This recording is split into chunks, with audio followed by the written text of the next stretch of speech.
नमस्कार मित्रांनो, शेतकरी बांधवांसाठी एक अत्यंत मोठी आणि आनंदाची बातमी समोर आली आहे.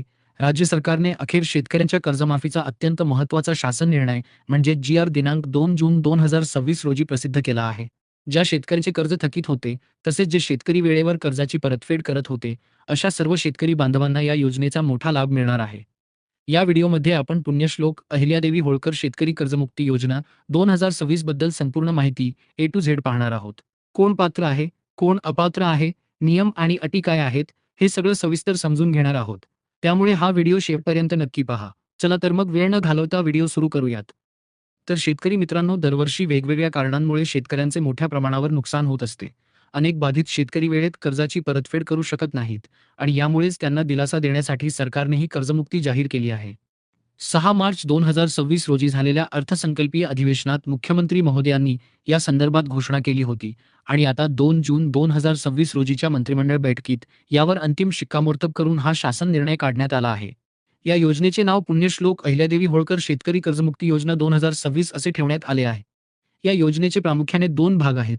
पहिला भाग म्हणजे थकबाकीदार शेतकऱ्यांना 2 लाखांपर्यंत कर्जमाफी देणे आणि दुसरा भाग म्हणजे नियमित कर्ज भरणाऱ्या शेतकऱ्यांना ₹50,000 प्रोत्साहनपर अनुदान देणे.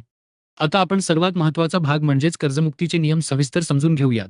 नियम 1. थकबाकीदार शेतकरी. ज्या शेतकरी बांधवांनी दिनांक 1 एप्रिल 2019 ते दिनांक 31 मार्च 2025 या कालावधीत अल्पमुदतीचे पीक कर्ज घेतले होते आणि ज्यांचे हे कर्ज 30 सप्टेंबर 2025 अखेर थकीत आहे, तसेच 31 मार्च 2026 पर्यंत त्याची परतफेड झालेली नाही, अशा शेतकऱ्यांचे एका किंवा अनेक बँकांकडील सर्व कर्ज खात्यांवरील एकत्रित थकबाकी मुद्दल व व्याजासह जास्तीत जास्त 2 लाख रुपयांपर्यंत असेल, तर ते पूर्णपणे माफ केले जाईल. महत्त्वाचे म्हणजे यासाठी जमीन धारणेचे क्षेत्र किती शेती आहे, हे विचारात घेतले जाणार नाही. नियम 2. पुनर्गठित कर्ज. ज्या शेतकऱ्यांनी 1 एप्रिल 2019 ते 31 मार्च 2025 दरम्यान घेतलेल्या अल्पमुदत पीक कर्जाचे पुनर्गठन किंवा फेरपुनर्गठन करून मध्यम मुदत कर्जात रूपांतर केले होते आणि अशा कर्जाचे 30 सप्टेंबर 2025 रोजी थकीत असलेले व 31 मार्च 2026 पर्यंत परतफेड न झालेले हप्ते, मुद्दल व व्याजासह 2 लाख रुपयांपर्यंत असल्यास त्यांनाही प्रति शेतकरी 2 लाख रुपये मर्यादेपर्यंत कर्जमुक्तीचा लाभ दिला जाईल. या जी.आर. मधील तिसरा आणि अत्यंत महत्त्वाचा मुद्दा, जो अनेक शेतकऱ्यांना समजलेला नाही, तो म्हणजे पूर्वीच्या कर्जमाफीचा लाभ घेतलेल्या शेतकऱ्यांविषयी आहे. ज्या शेतकरी बांधवांनी यापूर्वी 2019 मध्ये सुरू झालेल्या महात्मा ज्योतिराव फुले शेतकरी कर्जमुक्ती योजनेचा लाभ घेतलेला आहे, अशा शेतकऱ्यांसाठी एक वेगळा नियम लावण्यात आला आहे. अशा शेतकऱ्यांचे थकीत कर्ज किंवा पुनर्गठित कर्ज जर एक किंवा अनेक बँकांमध्ये असेल आणि ते मुद्दल व व्याजासह जास्तीत जास्त ₹50,000 असेल, तर त्यांना या नवीन योजनेअंतर्गत कमाल ₹50,000 मर्यादेत कर्जमुक्तीचा लाभ दिला जाईल. आता अनेकांचा प्रश्न असतो की 2 लाखांपेक्षा जास्त कर्ज असेल तर काय? त्यासाठी सरकारने एक वेळ समझोता म्हणजेच OTSचे धोरण आणले आहे. अल्पमुदत पीक कर्जासाठी 1 एप्रिल 2019 ते 31 मार्च 2026 अखेर घेतलेल्या पीक कर्जाची एकत्रित थकबाकी 30 सप्टेंबर 2025 रोजी थकीत व 31 मार्च 2026 पर्यंत न फेडलेली जर 2 लाख रुपयांपेक्षा जास्त असेल, तर शेतकऱ्याला 2 लाखांच्या वरची सर्व अतिरिक्त रक्कम आधी स्वतः बँकेत किंवा सोसायटीत जमा करावी लागेल. ती रक्कम भरल्यानंतरच पात्र शेतकऱ्याला 2 लाख रुपयांचा OTS लाभ दिला जाईल. पुनर्गठित कर्जासाठी हाच नियम पुनर्गठित किंवा फेरपुनर्गठित कर्जालाही लागू राहील. 2 लाखांच्या वरची संपूर्ण रक्कम भरण्यासाठी शेतकरी बांधवांना दिनांक 31 मार्च 2027 पर्यंतची मोठी मुदत देण्यात आली आहे. पूर्वीच्या लाभार्थ्यांसाठी OTS, ज्यांना आधीच्या महात्मा ज्योतिराव फुले योजनाचा लाभ मिळाला होता आणि त्यांचे चालू थकीत कर्ज ₹50,000 जास्त आहे, अशा शेतकऱ्यांनी 50,000च्या वरची संपूर्ण थकबाकी आधी बँकेत जमा करायची आहे. त्यानंतरच त्यांना ₹50,000 लाभ मिळेल आणि यासाठी ही 31 मार्च 2027 पर्यंत मुदत असेल.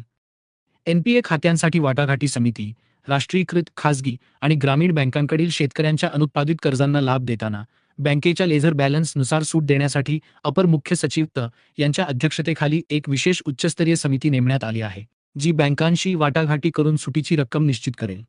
आता वळूयात वित्तीय शिस्त पाळणाऱ्या आणि नियमित कर्ज फेडणाऱ्या शेतकऱ्यांकडे. ज्या शेतकऱ्यांनी सन 2022 to 2023, सन 2023 to 2024 आणि सन 2024 to 2025 या 3 आर्थिक वर्षांपैकी कोणत्याही 2 आर्थिक वर्षात अल्पमुदत पीक कर्ज घेतले होते आणि आर्थिक वर्ष संपल्यानंतर 30 जूनपूर्वी किंवा बँकेच्या विहित वेळेत त्याची पूर्ण परतफेड केली आहे, अशा शेतकऱ्यांना प्रति शेतकरी कमाल ₹50,000 प्रोत्साहनपर लाभ दिला जाईल. मात्र अशा शेतकऱ्यांनी जर सन 2025 to 2026 आणि सन 2026 to 2027 या चालू वर्षात नवीन पीक कर्ज घेतले असेल, तर त्याचीही मुदतीत परतफेड करणे बंधनकारक राहील. जर एखाद्या शेतकऱ्याने सन 2023 टू 2024 किंवा 2024 टू 2025 मध्ये घेतलेले पीक कर्ज 50,000 रुपयांपेक्षा कमी होते आणि ते त्यांनी वेळेत पूर्ण फेडले असेल, तर अशा शेतकऱ्यांना त्यांनी प्रत्यक्ष परतफेड केलेली एकूण रक्कम मुद्दल प्लस व्याज किंवा किमान 5,000 रुपये यांपैकी जी रक्कम जास्त असेल ती प्रोत्साहनपर लाभ म्हणून दिली जाईल. हा सर्व लाभ मिळवण्यासाठी सरकारने काही महत्त्वाचे निकष निश्चित केले आहेत. या योजनेचा लाभ देताना कुटुंबाऐवजी वैयक्तिक शेतकरी हाच निकष ग्राह्य धरला जाईल आणि ज्या शेतकऱ्यांना या योजनेत कर्जमुक्तीचा लाभ मिळेल त्यांना नियमित कर्जफेडीचा प्रोत्साहनपर लाभ दिला जाणार नाही. ही योजना राष्ट्रीयकृत बँका, खासगी बँका, प्रादेशिक ग्रामीण बँका, जिल्हा मध्यवर्ती सहकारी बँका आणि प्राथमिक कृषी पतपुरवठा सहकारी संस्थांनी स्वतःच्या निधीतून दिलेल्या कर्जांना लागू राहील. सर्वात महत्त्वाची अट म्हणजे सर्व पात्र शेतकऱ्यांचे आधार प्रमाणीकरण करणे आणि अग्रिष्टाक आधार सामग्री मंचावर डिजिटल शेतकरी नोंदणी करणे अनिवार्य असेल. त्यामुळे ज्यांनी अजूनही आपला फार्मर आयडी काढला नसेल त्यांनी तो त्वरित काढून घ्यावा. योजनेच्या पारदर्शकतेसाठी सरकारने खालील व्यक्तींना या लाभामधून पूर्णपणे वगळले आहे. म्हणजेच हे लोक अपात्र असतील: महाराष्ट्रातील विद्यमान किंवा भूतपूर्व मंत्री, राज्यमंत्री, लोकसभा राज्यसभा सदस्य, विधानसभा विधान परिषद सदस्य, जिल्हा परिषद व पंचायत समितीचे सदस्य आणि महानगरपालिका, नगरपालिका, नगरपंचायतींचे नगरसेवक या योजनेसाठी अपात्र असतील. तसेच केंद्र व राज्य शासनाचे राज्य सार्वजनिक क्षेत्रातील उपक्रम उदाहरणार्थ महावितरण, MIDC, ST महामंडळ इत्यादी आणि अनुदानित संस्थांचे सर्व अधिकारी व कर्मचारी ज्यांचे एकत्रित मासिक वेतन 25,000 रुपयांपेक्षा जास्त आहे ते अपात्र राहतील.